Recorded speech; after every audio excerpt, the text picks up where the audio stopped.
Billionaires Instant Bride, Part 18. Nakagat ko ang aking labi nang maramdaman ko ang pagbaba ng halik ni Mr. Moller sa aking leeg. Dahan-dahan niyang dinampian ng mga mumunting halik ang parting yun habang ang isang kamay niya ay nakahawak sa balikat ko. Ramdam ko ang papatubo niyang balbas na kumikiliti sa aking balat.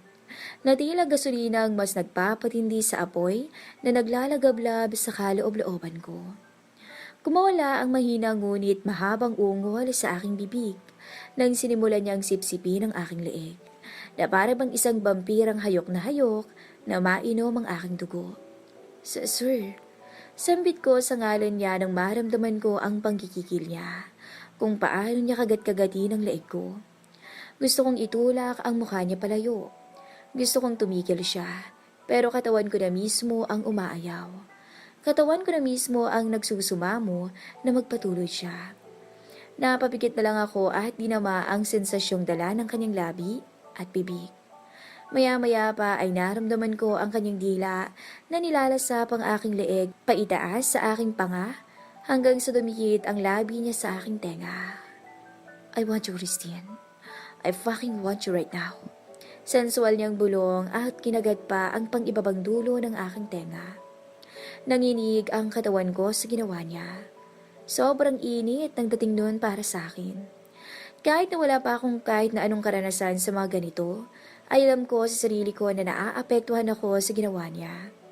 Ramdam ko ang kasabikang bumabalot sa aking sistema. Ang pagtibok ng parte sa pagitan ng mga hita ko. Do you want me, Christine?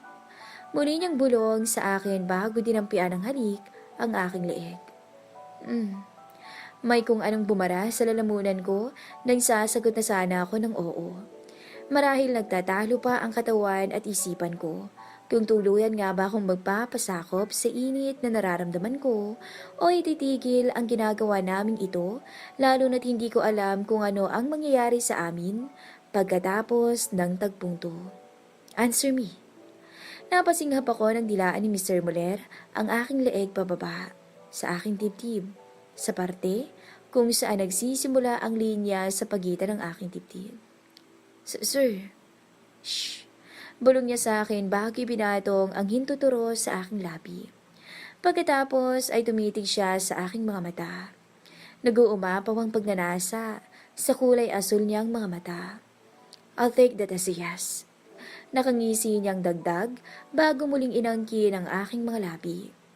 Pero sa pagkakataong to, ay naging mapusok na ang bawat hagod at galaw niya. Ramdam ko ang gigil sa bawat pagsipsip niya at pagkagat niya sa labi ko. Ang pagpupumilit ng dila niyang makapasok sa loob ng aking bibig. Hanggang sa wala na akong nagawa, kundi ang bahagyang ibuka ang aking bibig at hayaan siyang makapasok. At doon ay halos malunod ako sa intensidad ng halik niya. Luminipis na ang hangin na pumapasok sa aking baga, pero ayaw kong tumigil. Ayaw kong maputol ang halikan namin. Ayaw kong matapos ang kakaibang sensasyon na nararamdaman ko. Unti-unti akong nauuhaw at nababaliw sa halik niya. Bawat galaw ng bibig niya ay tumitindi ang pagnanasa kung madama pa ang malalambot niyang mga labi. Wala na akong pakialam kung maubusan man ako ng hininga. I want more of his kisses. Siya na ang kusang lumayo sa akin. Pulang-pula ang palibot ng labi niya pagkatapos.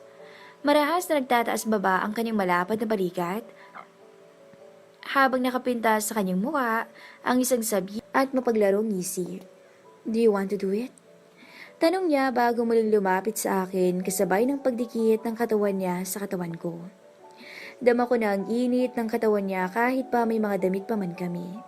Nakakapasok, nakakapanuyo ng lalamunan.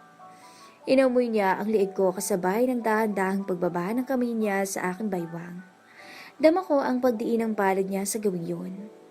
Napalunok na lang ako dahil hindi ko alam kung ano ang tinutukoy niya. I'll take your clothes off. Bulong niya sa akin bago ko naramdaman ang kamay niya sa laylay ng damit ko. Nung una ay nagprotesta pa ako, pero nang muli niya akong lunurin sa kanyang makasalanang mga labi, ay tuluyan ko nang ipinaubaya ang sarili ko sa kanya. Agad na niyakap ng lamig ang aking balat pagkatanggal niya sa suot kong bestida.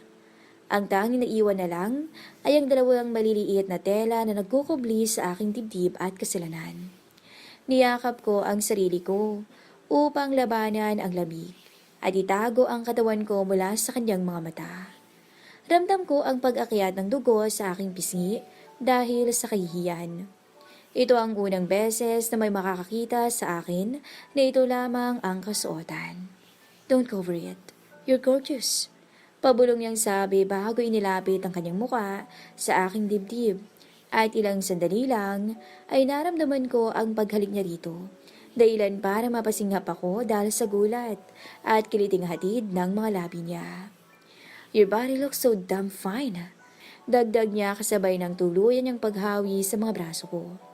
Gamit ang isang kamay ay hinawakan niya ang magkabilaan kong kamay at itinaas sa headboard ng kama.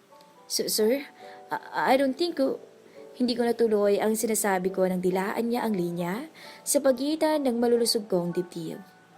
Unang beses kong maranasan yun, kaya hindi ko napigilan ang paglabas ng mumunting ingay sa bibig ko. Hingal na hingal ako nang lumayo siya sa akin.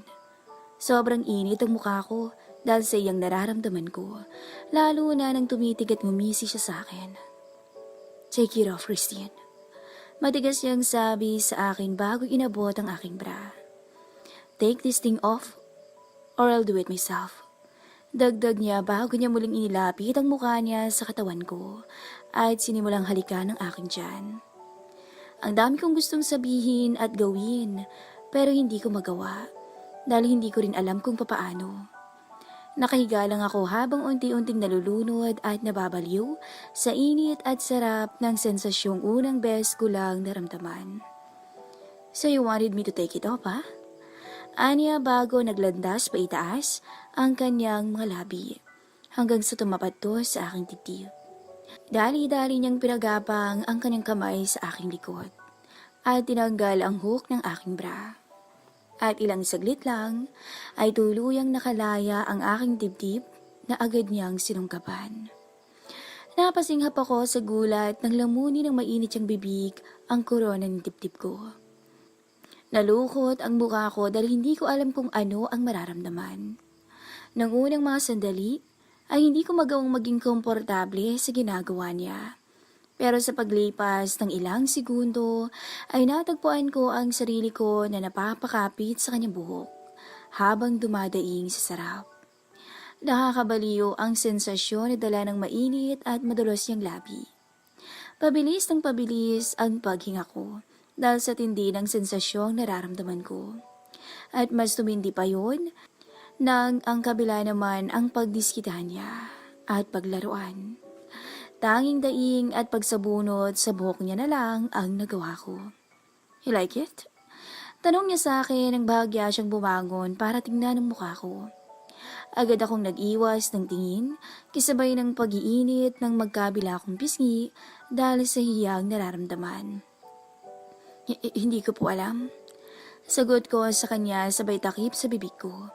At kahit na nakatingin ako sa ibang direksyon, ay hindi pa rin nakatakas sa aking mga mata ang pagsilay ng mapaglarong ngisi sa kanyang mga labi, bago niya muling ibaba ang kanyang ulo, palapit sa aking katawan.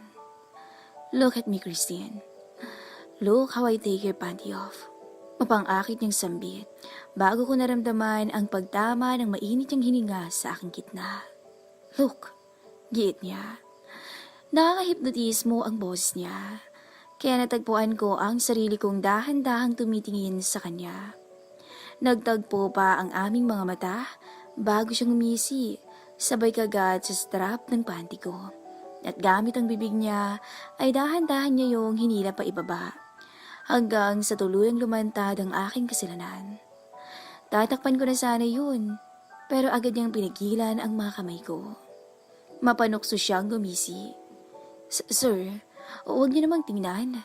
Sabay ko sa kanya at ngumuso. Why? Nahihiya ka? Pabulong niyang sambit bago niya inilapit ang mukha niya sa aking bukana. Sir, huwag. Napasinghap na lang ako nang lumapat ang mainit niyang labi sa aking pagkababae.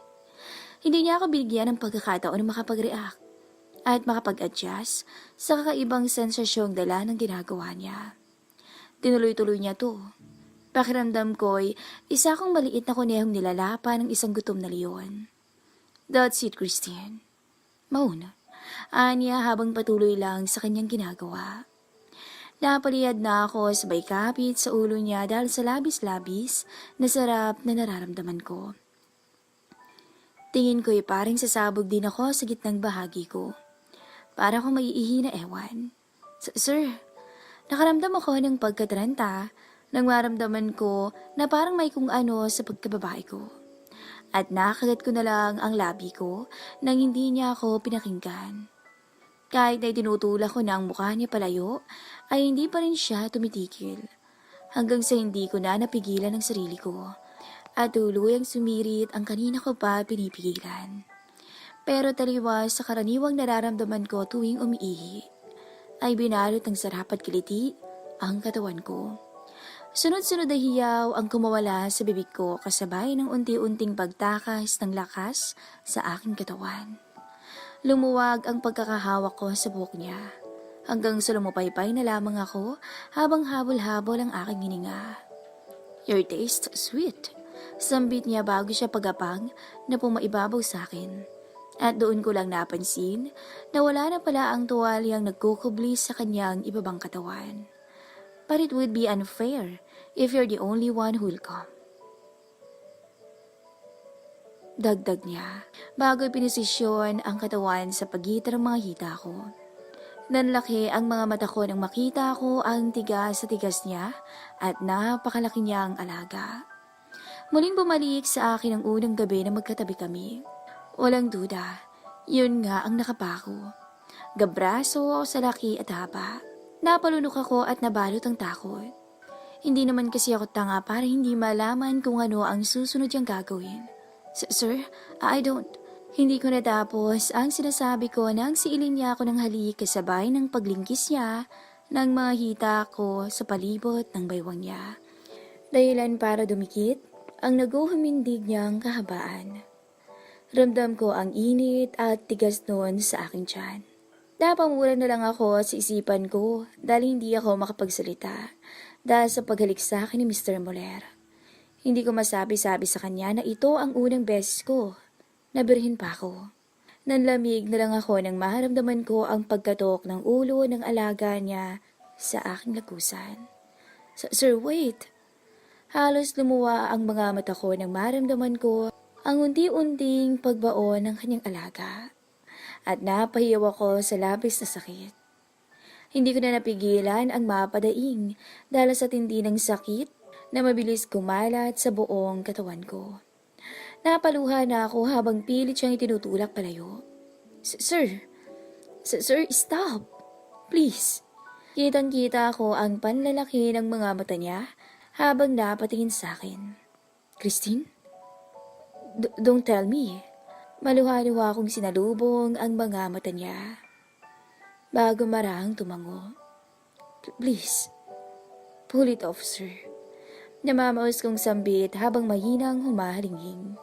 Narinig ko ang mahina niyang pagmumura. Bago siya dahan-dahang pumangon at hinugot ang kahabaan niya. Pagkatapos ay tumingin siya sa gitna ng mga hita ko. Tugo? Bulalas niya at kitang-kita ko kung paano siya mamutla. Kisabay ng pag-akyat, nang itim ng mga mata niya hanggang halos pudi na lang ang makita ko. Sir? Sir? Okay ka lang? Napatili na lang ako nang bigla siyang bumagsak sa kama at nahulog sa sahig. Sa sobrang pagkataranta ko ay nawala ang hapding nararamdaman ko. At mabilis akong bumangon para tingnan ang kalagayan niya. Binalot ng lamig ang buong sistema ko nang makita ko siyang nakahandusay sa sahig at walang malay habang duguan ang ulong bahagi ng pagkalalaki niya. Mabilis akong bumaba para daluhan siya. Humingi ako ng tulong. Natatarantang napasigaw ako. Tuluyan ang nawala ang init na nararamdaman ko. At napalitan ng takot at pangamba dahil sa nangyari kay Mr. Moller. Paano kung mamatay siya? Napamura na lang ako dahil sa naisip ko bago muling humingi ng saklolo.